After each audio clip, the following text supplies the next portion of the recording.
बिस्मिल्लाहिर्रहमानिर्रहीम। गंदी यानी सेक्सुअल वीडियोस कैसे बनती हैं? एक सर्वे के मुताबिक 2018 से लेकर 2023 तक सिर्फ पाकिस्तान में 2,23,000 लड़कियां फेसबुक से मोहब्बत करके मर्दों की हवस का निशाना बनी और 3 लाख से ज़्यादा लड़कियों ने अपनी न्यू डीपी पिक्स और वीडियोस लड़कों को दी। 3,000 लड़कियां ऐसी हैं जो मोहब्बत के नाम पर मिलने गई और लड़कों ने अल्लाह की कसम, मामा की कसम डिलीट कर दूंगा का ड्रामा करके फ़ौरन वीडियोस बनाई और बाद में उनकी इस वीडियोस के ज़रिए ब्लैकमेल किया।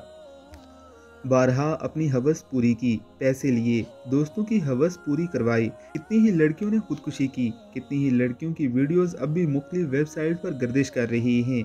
कितने ऐसे केस हैं जो रिपोर्ट ही नहीं होते और माँ बाप अपनी इज्जत के मारे अपनी बेटियों को मार देते हैं। कहते हैं इंसान अपनी गलतियों से सीखता है और दूसरों की गलतियों से भी सीखता है, मगर अफसोस ये है कि इतने केस रिपोर्ट होने के बावजूद भी लड़कियों को होश नहीं आया। वो मुसलसल अपनी इज्जत नीलाम करने पर तुली हुई हैं, सिर्फ एक जुमले के आसरे पर कि मेरे वाला ऐसा नहीं, और जब सब कुछ लुटा बैठती हैं तो समझ आती है कि मेरा वाला भी ऐसा ही घटिया है।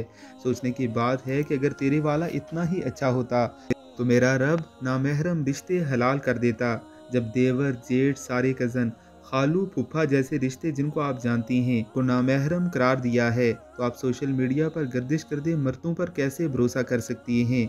इस पर लिखने को बहुत कुछ है मगर फ़ायदा कोई नहीं, क्योंकि अब लड़कियों की बड़ी तादाद सोशल मीडिया यूज़ कर रही है। आपको भी हालात की संगीनी का अच्छे से इल्म है।